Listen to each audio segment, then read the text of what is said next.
नमस्कार back to our channel friends. मैं सबका अपने चैनल स्टॉक्स फॉर लाइफ पे बहुत स्वागत करता हूँ। दोस्ती फिल फैमिली डेफिनेटली नंबर्स बात की जाए, मिड कैप स्मॉल कैप के इंडेक्स में ब्रेकआउट हमें देखने को मिल रहा है। भले ही मार्केट कॉन्सोलिडेशन फेज में हो, मैं निफ्टी और सेंसेक्स की बात कर रहा हूँ, लेकिन मिड कैप स्मॉल कैप में कुछ और ही खेल देखने को मिल रहा है। और इसी बीच में ऐसे बहुत निवेशक हैं जिनसे बहुत बड़ा मौका चूका। आज मैं गाइस दो अलग अलग इंडस्ट्री की कंपनी को डिस्कस करने वाला हूँ जो एक साल लो, जिसको हम लोग बोलते हैं 52 वीक लो, 52 वीक लो, उस पे आ चुकी है। तो ऐसा नहीं गैस कि एक साल लो आने पे हम लोग को निवेश करना चाहिए, वहाँ से भी गैस स्टॉक गिर सकता है अगर उनके फंडामेंटल्स में डेवलपमेंट ना हुए तो। लेकिन इसी बीच में गैस आप चाहें तो एसआईपी इस लेवल से धीरे धीरे कर सकते हैं। बल्कि दोस्तों अभी भी मैं राय नहीं दूंगा, लेकिन यस आप चाहें तो वॉच लिस्ट में इन दोनों कंपनी को हम ट्रैक कर सकते हैं और लिए हैं। तो मेरा ऐसा मानना है कि फॉरवर्ड एक साल 2 साल आपको टाइम देने की आवश्यकता पड़ सकती है। चैनल फर्स्ट टाइम होंगे सब्सक्राइब कर सकते हैं इस तरह क्वालिटी कंटेंट को सबसे पहले एक्सेस करने के लिए। Now without link for time, let's begin. जो पहला स्टॉक है 2300 के भाव पे ट्रेड कर रहा है। पिछले एक साल के परफॉर्मेंस की बात की जाए, अच्छी खासी जो फ्रॉथ है ना वो निकलते हुए देखने को मिली। बिकॉज इनके अर्निंग्स में डिक्लाइन शुरू हुआ, उसके पीछे की वजह भी है कि अर्निंग्स क्यों डाउन हुए। और एक समय स्टॉक जो बहुत तेज़ी से भाग रहा था, भाग भाग के गाइस 5000 के आसपास भी जाने की कोशिश करी थी। और उसके बाद जब करेक्शन हुई ना, अच्छी खासी जो फ्रॉथ थी वो निकलते हुए दिखाई दे रही है। इस करेक्शन के बावजूद भी अगर आप देखें तो स्टॉक ने 5 ईयर्स में अभी भी गैस 800% के आसपास पैसे बना के दिए। और मैंने क्या बताया कि कोई स्टॉक अगर आपको 40% 50% के आसपास डिस्काउंट प्राइस में अवेलेबल दिखाई पड़ रहा है, इसका मतलब ये नहीं है कि सपोर्ट लेवल से वो नीचे नहीं जा सकता है। गुंजाइश हो सकती है, बट यस उसके पीछे वजह भी होनी चाहिए। और इस लेवल से गैस अगर स्टॉक गिरता है तो हम लोग के एसआईपी की जो अमाउंट है ना उसको 2x करने की आवश्यकता होगी, वन एंड ओनली उस कंडीशन पे जब आपको फंडामेंटल्स पे काफ़ी बिलीव हो। स्टॉक मार्केट में आपको अच्छे से पता है कि कोई फिक्स्ड नियम तो होता नहीं है कितने पैसे बने। लेकिन यस जो प्रीवियस का इस आउटलुक हमें देखने को मिला कि कंपनी ने अच्छा परफॉर्मेंस किया और कंपनी के मार्जिन्स के संग कंपनी के टॉप लाइन में बूम आया था जब कंपनी एपीआई में अच्छा खासा माल बेच रही थी। तब कोर्स का ये केमिकल की शानदार और बहुत ही अच्छी कंपनी मानी जाती है एलके लिमिटेड, जिसको मैं अभी के टाइम कवर कर रहा हूँ। बोलेंगे वेट सर, बालाजी अमाइंस पोल की भी कंपनी है, उसका क्या हुआ? तो जो गैस अभी तक उनके Q1 के नंबर्स ही नहीं आए। और नंबर्स नहीं आने के पीछे जो कमेंट्री है फ्रॉम द बालाजी माइंस, उन्होंने बताया था कि आईपीओ जो उनकी सब्सिडरी कंपनी के आने वाले हैं उसमें काफ़ी बिजी हो गए थे। तो काफ़ी लेम एक्सक्यूज़ है। एनीवेज गाइस, रही बात आपके पास कोई भी कंपनी है बालाजी फेल के लिए, उसको होल्ड करें। बालाजी के नंबर्स के बाद मैं कमेंट दूंगा। लेकिन इसी बीच में इनके मार्केट कैप की बात की जाए 11,000 करोड़ के आसपास है, 60 का पी है। थोड़ा एक्सपेंसिव तो ज़रूर है, लेकिन कंपनी के आरओसी की बात की जाए, आरओई की बात की जाए, ये काफ़ी इनलाइन हमें दिखाई पड़ते हैं। बात कंपनी के टॉप लाइन की, तो ध्यान रखिएगा दोस्तों, कोरोना क्रैश में क्या हुआ था ना, फार्मा काफ़ी बूम में था, एपीआई का डिमांड काफ़ी अच्छा आ रहा था। तो मिथाइलमाइन डाइथेमाइलमाइन ऐसे केमिकल्स होते हैं जो ऑफकोर्स काफ़ी फ्रूटफुल आउटकम देते हैं फार्मा इंडस्ट्री को। फार्मा इंडस्ट्री की हालत क्या है आप सबको अच्छे से पता है, बट येस उसमें भी गैस डेवलपमेंट हो रही है।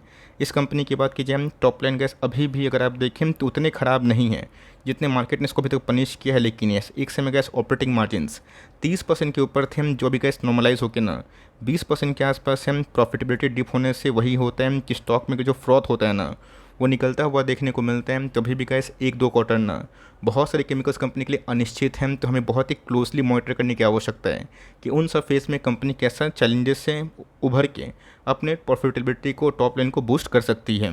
कंपनी के रिजर्व्स की, तो रिजर्व्स गैस कंपनी के पास अच्छा खासा है, 1200 करोड़ के आसपास। बोरोइंग्स की बात की जाए ऐसा कोई बड़े नहीं है। बात प्रमोटर होल्डिंग की, तो काफ़ी इंटैक्ट है, 71% के आसपास प्रमोटर ओन करते हैं। एफआईएस की होल्डिंग वही 3% के आसपास है। डीएस की होल्डिंग भी काफ़ी कम है, बट पब्लिक होल्डिंग की बात कीजिए हम 24% उनके पास दिखाई पड़ता है। फिर गैस मंथली चार्ट में क्या डेवलपमेंट हमें देखने को मिला ये देखना बहुत ही इंपॉर्टेंट है। एक बार गैस जब नंबर्स खराब आते हैं, मार्केट में करेक्शन फेज शुरू होता है, आप सबको अच्छे से पता है कि कहानी घटनाक्रम क्या होती है। स्टॉक एक समय बहुत ही अच्छा परफॉर्म कर रहा था, बट उसके बाद क्या हुआ कि स्टॉक में तेज़ी से हमें गिरावट देखने को मिली। बट येस इसका मतलब ये नहीं है कि यहाँ से कंपनी नहीं गिर सकती। ऑल दो ओपीएम में स्टेबिलिटी हमें देखने को मिल रही है और आने वाले कुछ समय में चीज़ सुधर सकते हैं। तब के पास एक कंपनी है तो लॉस में ना बेचें।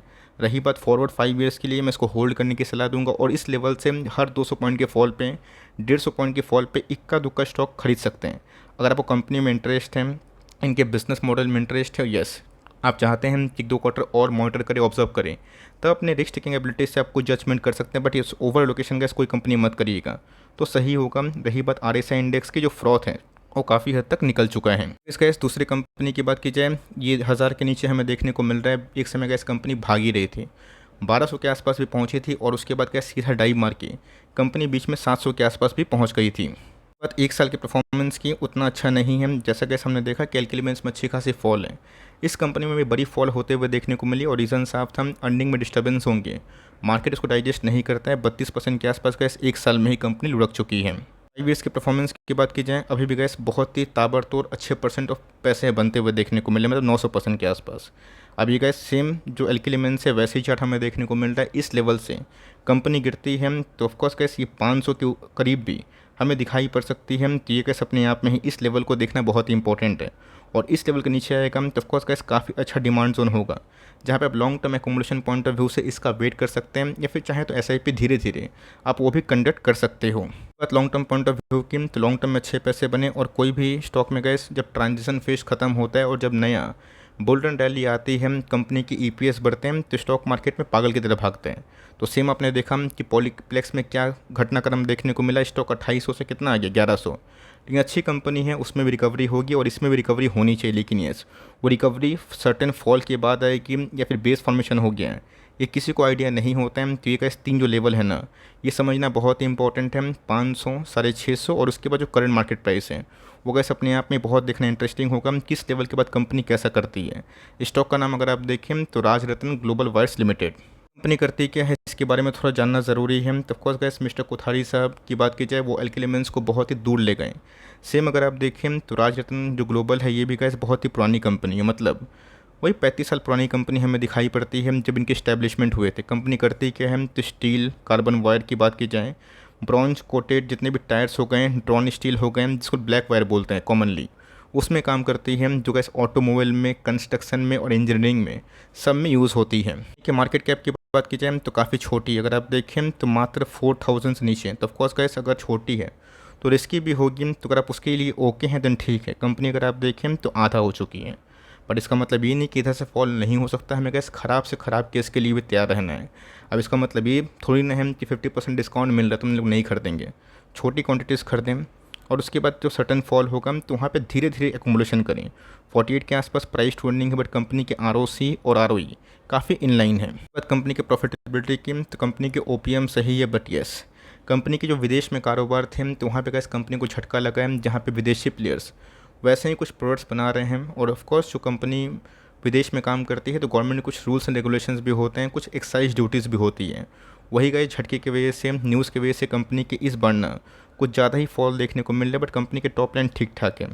कंपनी के प्रॉफिटेबिलिटी की बात की जाए, ये डाउन देखने को मिल रहा है, इसी वजह से स्टॉक ऑलरेडी आधा हो चुका है। होल्डिंग पैटर्न की बात की जाए वो काफ़ी इनलाइन है। 65% की स्टेक की बात की जाए ये प्रमोटर के पास है। रही बात FIs की होल्डिंग बहुत ही कम है, DAs 8% के आसपास स्टेक लेके बैठे हैं, बट पब्लिक होल्डिंग की बात की जाए वही 26% के आसपास दिखाई पड़ती है। बट वन डे के, तो वन डे के चार्ट में गैस थोड़ा बुरा जो तेज़ी है ना वो हो सकती है और स्टॉक यहाँ से 800 के आसपास जो रेजिस्टेंस है इसको छू सकता है। अगर इसको तोड़ा तब कंपनी 900 के ऊपर जाने की कोशिश कर सकती है, बट ये अगर इसको तोड़ नहीं पाया, नीचे डाउनसाइड हुआ तो कंपनी गिरावट का शिकार भी हो सकती है। तो यहाँ पे गैस फोकस रखें और निचले भाव पे खरीदने का मौका मिलता है तो अच्छी बात है, बिकॉज वन डे के चार्ट में कंपनी काफ़ी ओवरसोल्ड हो चुकी है। बात long term point of view की, 1 मंथ के चार्ट में एक्जैक्टली गैस वही मीडियन पे है। अब इसका मतलब ये नहीं गैस कि कोई स्टॉक अगर 1 साल लो पे है तो फर्दर गिरावट नहीं हो सकती। हमने क्या देखा कि डिक्सन में गैस चार्ट बोल रहा था कि 3200 के नीचे नहीं जाएगा, है ना, बट वो स्टॉक क्या हुआ कि सबका स्टॉप लॉस हिट करवा के 2500 के आसपास गया और भाग के कैसा 5000 के आसपास है 8 महीना में।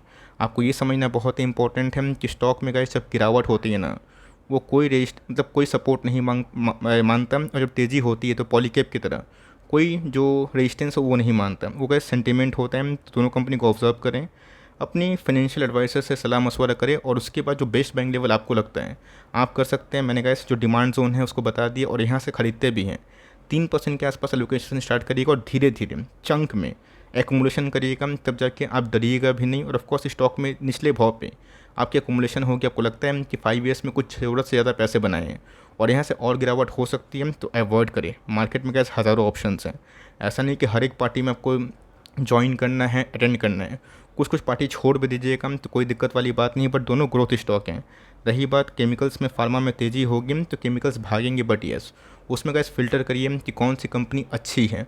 कुछ कंपनी एक्सपेंसिव इसलिए है बिकॉज इनकी ईपीएस डाउन हुए हैं, बट आने वाले कल में ईपीएस बढ़ने से कंपनी इनलाइन परफॉर्मेंस भी दे सकती है। आपका क्या व्यू है कमेंट बॉक्स में ज़रूर बताइए। को वीडियो अच्छी लगी तो प्लीज़ लाइक करिए, को चैनल फर्स्ट टाइम होंगे सब्सक्राइब करके बेल आइकन को प्रेस करना भी ना भूलिएगा। तो गाइस मिलते हैं जल्द ही, तब तक के लिए bye. Thanks for listening friends, God bless you all.